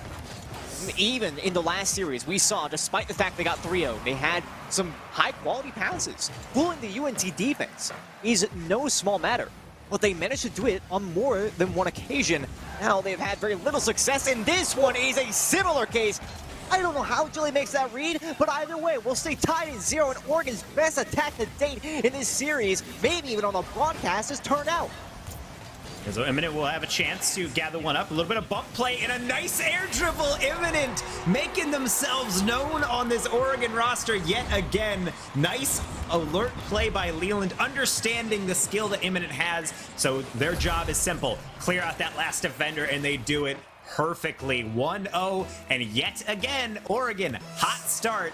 But it's about consistency. I know you have these peaks. Just try to avoid those valleys. Couldn't agree more, and certainly high-quality play.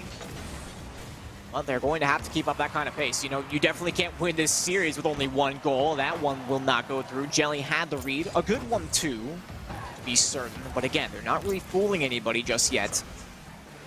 Let's help them build pressure. It looks like they're going to continue with that, at least to a certain extent. Good 50-50 by Leland. Does Skippy fast in the air, beats out one. Might have the double. Oh, it's not quite there. Off the ceiling, that heavenward ball almost looked like a dagger for Arizona on the other side. They're still in danger. Shot there will be blocked away by nudging.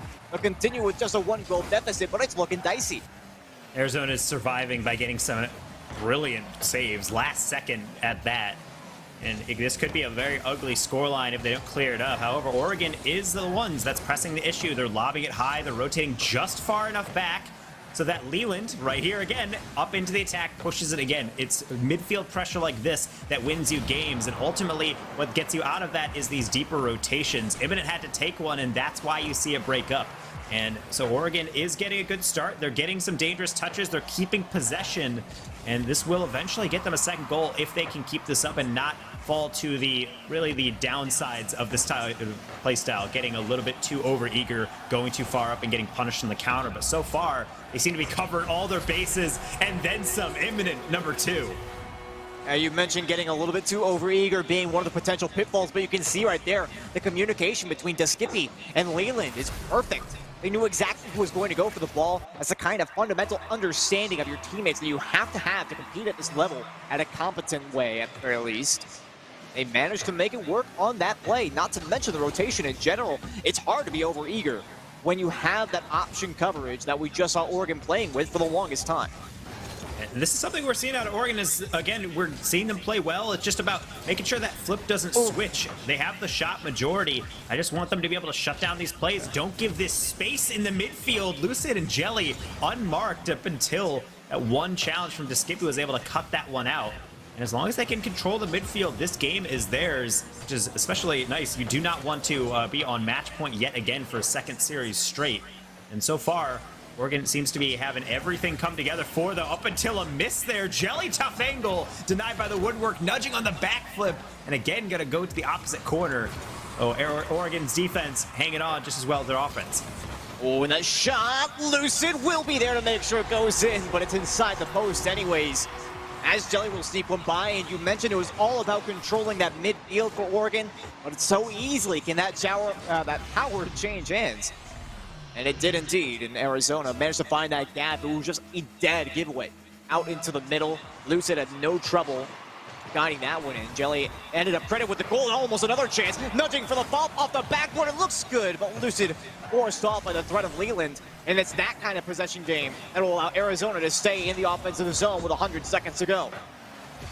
Oh, nice shot by Nudging, gonna be denied. Jelly just keeping it alive. All they gotta do is just tap it on target, and no one can get a bumper on that. That is such a brilliant touch by Jelly, but what about this? All three players on the near post can't get it, and again, we're gonna see Arizona get punched in the mouth twice in succession, and then just march right back down and tie things up. Oh my goodness.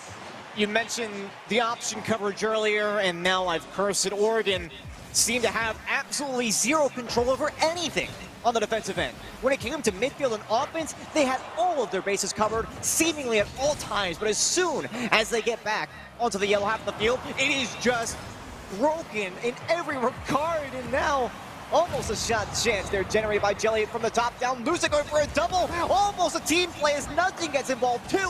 But look at the space and time granted to the Wildcats. They can truly live up to their name and just roam all over the field when it gets out onto that half.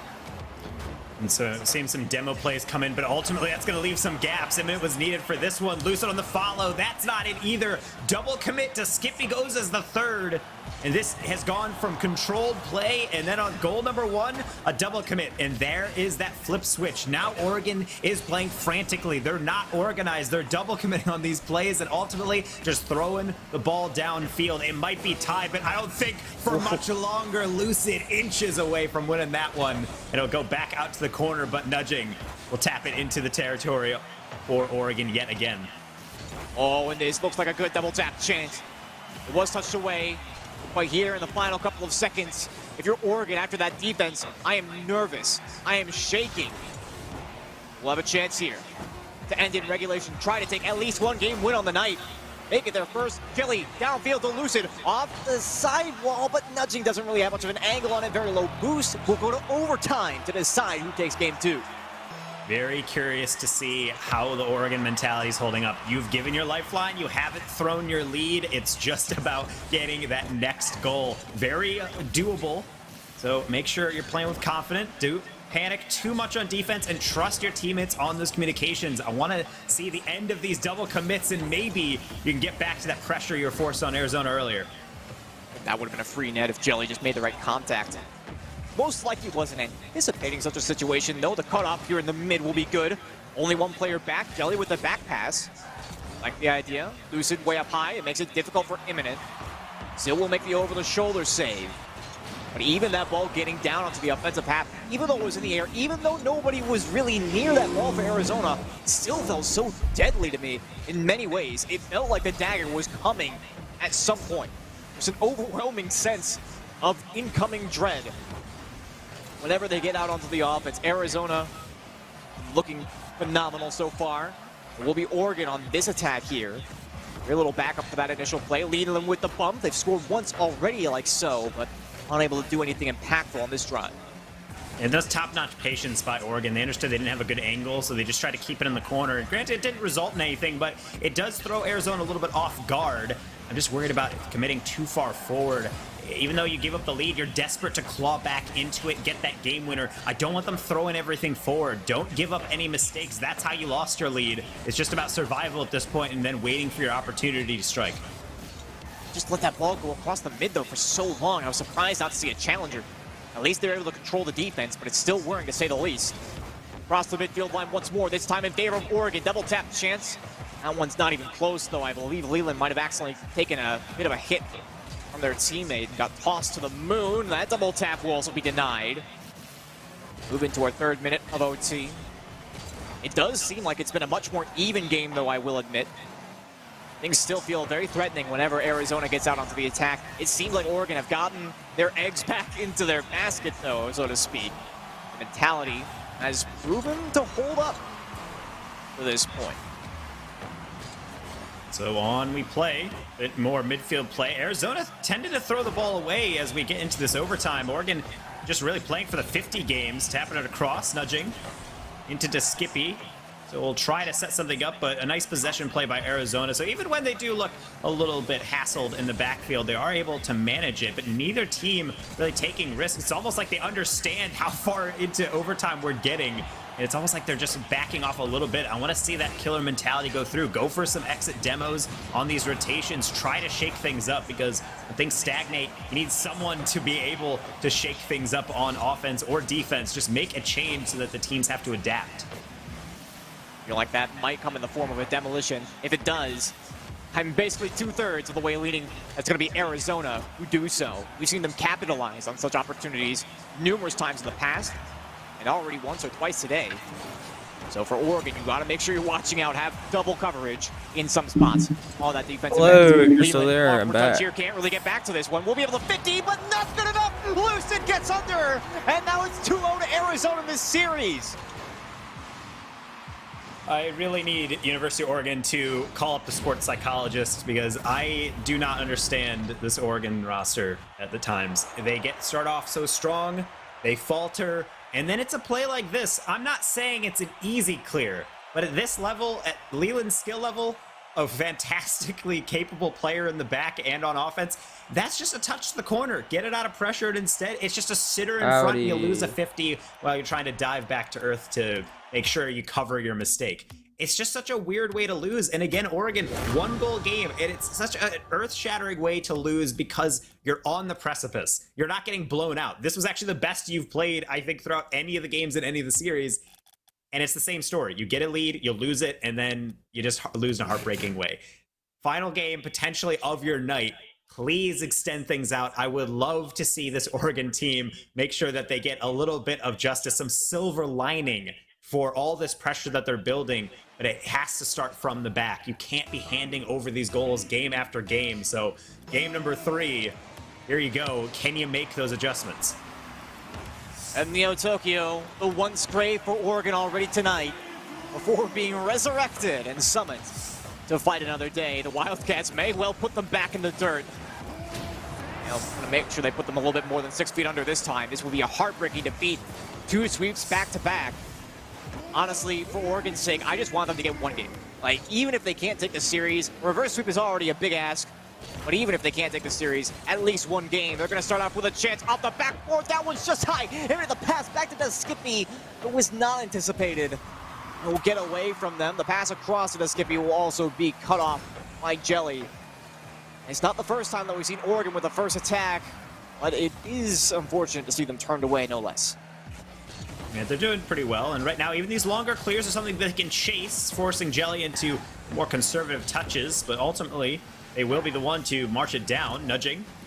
Leland, that's a miss. Lucid is lurking, and Lucid actually has been someone who pressed the issue early on, but now they've really just been waiting on mistakes, doing a good job to monitor that attacking third, make sure that they're there to just make Oregon sweat just a little bit. They're playing that role incredibly well. And it's through that gameplay that allows Arizona to march forward, that allows them to continuously push Oregon back. And even though Oregon has started off these games with offense, when they get into games like this, where it's actually a bit more 50-50, where Arizona doesn't seem like they are the ones that are being pressed back, and instead they're the ones doing the aggression, I get a bit worried for the Ducks. Opening 90 seconds haven't been convincing, but at least they can say that it's all level. The opening 90 seconds not being very convincing, I'll be honest. We haven't seen much out of the Ducks tonight that is very convincing. That's the story we've been kind of pushing all night long, but they have held their own up until this point. Looks like they'll finally be forced to play a little bit of defense here. It was a brief interaction up until now. The rotation seems to be solid for the Wildcats. A blast to the midfield line will change that. Extra contact from Skippy off the back wall. Once again, but he's really there for that read. That touch from Leland, I think, went a bit awry. Now Jelly looking for the double. The dunk's not there to Skippy. Plenty of respect, and I respect that. A little bit of a giveaway, a lot of space for nudging. They're going to go for a 50. That's a heck of a 50. Almost getting over Jelly. Wide open shot for Leland, and it will be converted. Those are the mistakes you put away, and it's a rare error from the Arizona backline. For the most part, doing a fairly good job on defense, especially on transition, of putting it to the sideline. And the one time they don't, Oregon has their lead. It took them a little bit longer this time, but now it's got to last another half of a game, or better yet, as you said earlier, you're going to try to bury this team. Make sure it's a deep hole. Oh, and nudging already back the other way. I was literally seconds away from saying that it was a very important goal for Oregon to score. You mentioned how it was off the punish. There was nobody back for Arizona, and immediately it's converted into a goal against. We're back to even at halftime. Arizona now with potentially some momentum. I'm not really sure how much you can derive from a kickoff goal, but already another 1v2 chance. I mean, it will have the backup. Jelly already taken to the sky. No double tap there, nudging out of the corner. This one will remain in the attacking half, but Lucid much too far back to make a play. Be able to force it. Pass over to the Skippy, not quite good enough. I absolutely love that build-up, though, out of Oregon. Leland slows down. It looks like he has no play on the ball, because he doesn't, but he does have a pass. He's able to just get a slight little tap forward. The Skippy takes it forward. Maybe not the air dribble they're hoping for, but the idea is the thing that counts in that manner. You're looking for your teammates in creative ways, trying to upset the defense, make sure they have to adapt to you. It's a good job to do so. How about that? As a response, though, Arizona has some team play up the sleeve. Deep downfield from Jelly, tucked right back in from nudging, and plays it better than that. Top shelf past two defenders. Yeah, that was a huge premeditated play for Arizona, all beginning with that demolition. As soon as that call is made, nudging completely open in space, Jelly realistically only has to just hit it over to nudging, and that's basically a goal scored. For Oregon, you have to be ready for that kind of a shot on the other end, but you're hardly going to be able to make a save without much difficulty. Fortunately, nobody was on the backboard ready to cover the opportunity up there, up high, where it ended up going. Well, that's just the way of the world, you know. If you don't have that option coverage, like I said, on the back line, it seems like they've really dropped that in recent minutes so far. And things are going to go badly for you. We're moving into the final 70 seconds of gameplay now. Oregon trailing in potentially their last game of the day, which will result in a 6-0 defeat on the day. And Jelly puts it away with a double tap here. Could things be going more wrong here for the Ducks? All three of those last touches from Oregon, deep downfield hits with no target in mind. Everyone's playing in a line. There's no one protecting the midline. And what happens then? One player gets upfield, two players all the way back, and Jelly has space to do that. Gets a pass, banks it off the backboard, and they're not going to miss that. 1 minute remaining. Oregon, pull out the gameplay of your life. But based on how these series have been going and what I have to imagine the confidence is like, I really can't put too much of a vote behind them. And a chance there, but Jelly still makes a save. They do need one more time left, but there is still plenty on the clock for them to make a significant change. This shot on target, Lucid, and what? Lucid gets control even after that. If you're on Oregon's side right now, that is the most demoralizing moment of this entire evening so far. What is that? They're even getting demos, but ultimately it just feels like it's so futile at this point. Every single thing they put forward just is a miracle goal line save or goes off the woodwork. They just can't get anything to go their way. And if you could really sum up these two past series here for University of Oregon, it was that goal line save. They do everything right up until the last moment, and the placement's not right, or the other team just makes a great save. And it's going to go down for Lucid with a fourth goal, but ultimately damage was done long before this. Oregon, this is a learning experience. You're just going to have to look at these VODs with a lot of a critical lens behind it and a little bit of empathy. Of course, everyone loses, but there's more season to play, and you got the playoffs. GG's on this one. Man, I'm hurt. I'm hurt on that side. Because, you know, it's not necessarily the fact they did everything right and still the save is made, because you can just tack it up to Arizona playing a solid defense. But it was the fact that two players in Arizona dove for that ball, and Lucid walks away with it right on his hood. And then what are you going to do? Because he can't just dive at that, because you're going to sacrifice your backline defense. That has to be the most frustrating thing, right? Because if Lucid's not there, if they go for that double commit on the save and they get bumped away, it's just like sitting there. It's pristine opportunity, completely free. There's no way you can miss it. It's a one-goal game. You got about 30 seconds left, but no. He just hops right under Lucid's car. Basically a Bacchus mod dribble at that point. Just like, oh, it's right, it's right. Just do whatever he wants. A perfect control right off the crossbar. And that's why I say that must be the most demoralizing thing to happen to Oregon tonight. Because after 5 games, a lot of them were really close, right?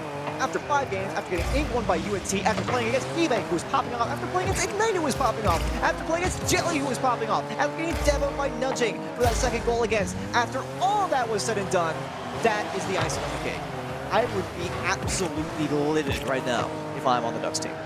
This is, and to be clear to everyone watching, we're not down on Oregon because they're a bad team getting beaten up. It's because this is a historically good team that's not playing up to potential. They're not getting blown out. Yeah, we're talking about an 8-2, but that's an anomalous game in the grand scheme. They're keeping it close and just not able to finish these games. They get the lead, they lose it consistently. I think that's happened at least 3-4 times this evening. And it's just a team like Arizona, a team like UNT, quality squads. The reason they're getting these W's is because they're finishing their opportunities. They're playing consistently. There's no gaps. There's no awkward movement.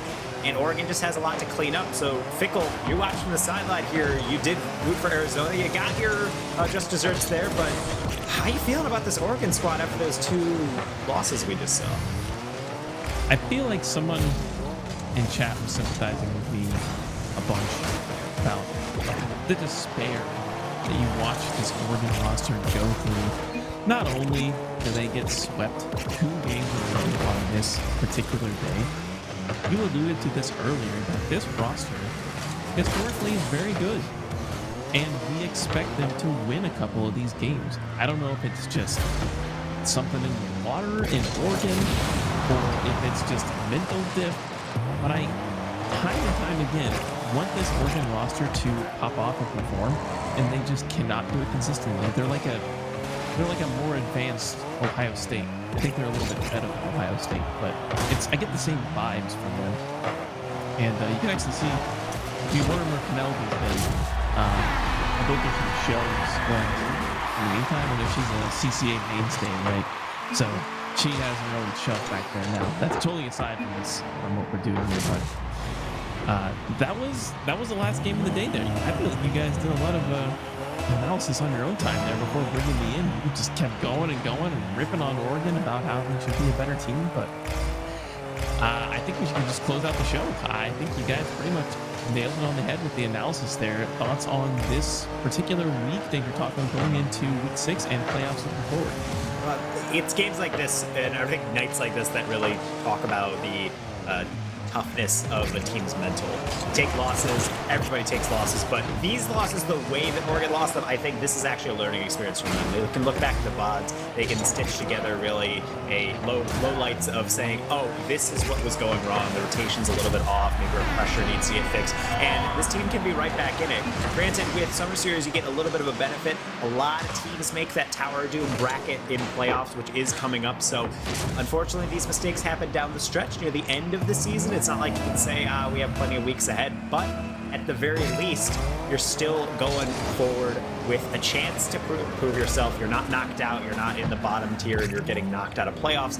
This is just an opportunity to improve your seeding. So it's not the end of the world, but certainly a lot of lessons to be taken from this. Arizona, a little bit more back on form. Nice, clean win from them. Same with North Texas. And I think every team can get something out of this. And as much as we're analysts, we don't want to be jerks and just critique these players. We're critiquing these players because we know that they have the capability to be far better than what they're showing. My sentiment is exactly, you have an expectation, especially season after season, and just given you being such a mainstay, I know he wants it pretty bad as well, but he just can never push it through. Squid, thoughts on this week as we wrap it up? Well, I mean, first off, I do want to give kind of my own thoughts on that, right? Because, Taco, you mentioned how we're not really trying to trash these teams, right? And that's 100% true, right? But we say these things because we know that they can do better. It's not that long ago where I put Arizona under the same microscope, right? It was probably a couple of seasons ago, but I knew that exact same thing applied to Arizona, right? So goes around, comes around. Oregon has proven themselves in the past plenty of times. But I mean, moving forward here, I am simply overjoyed with the level of competition that we have had so far. I was surprised and a little bit disappointed to see Sioux College take Ohio in 5 games just earlier on in the broadcast. That one hurt me a little bit. Victor, you mentioned how you think Oregon is basically a better Ohio State. I would like to see that matchup personally. I'm not sure if we'll ever see it, but I am glad as well. You know, for Oregon here, 6 games in a row taking a loss, it's tough. But I think that it just serves as a test, right, for their mentality. Teams go through this all the time. CRL is really the fire crucible for a lot of these players. And a lot of them just need to have that kind of kick in the pants. And then they will come out the other end stronger for it. We've seen teams like UNT have the same experience, and look where they are now. Well, speaking of a fiery crucible, Squid, if you enjoyed this collegiate broadcast, we have wildcard playoffs coming up this weekend. It's open league, groups of 5 or 6 round robin with the top 2 moving on. There's a potential chance that 8 teams from each East and West conference could make it into that Tower of Doom playoff. Here's a nice little bracket here for you. So currently we're watching Division 1. Division 2 is also being played on the off days as well. Anybody that did not make into Division 2 or Division 1 has the chance at the wild card. Those wild cards will get low seedings going into the playoffs, but they still get a chance. So we're doing those broadcasts this weekend. East top 32 will be on 3 p.m. Eastern Time, and then West will be on Sunday, 3 p.m. Eastern Time. Here's another bracket of our schedule in case you want to catch the next matches. As I mentioned before, this is week 5. We have another Div 1 broadcast starting tomorrow at the same time, so make sure to tune in to that as well. Playoffs will be situated for later in August, with the championship happening on Labor Day weekend, 4th and the 5th. You're not going to want to miss that. It's a huge corral of collegiate players with the East and the West combine and clash and finally settle who will be the best for the country. But that's it for me tonight. Thanks so much for watching. We're going to go host somebody from the community. My only last thought here is that I'm going to do a zoom in on my cat out there to see if we can get her sleep. See if we can end this show right. I don't want to zoom in on my face too much. We're going to get Penelope back, hopefully. Yeah. Come on. Come on, camera, don't fail me. Oh, she noticed. She's on to me. There we go.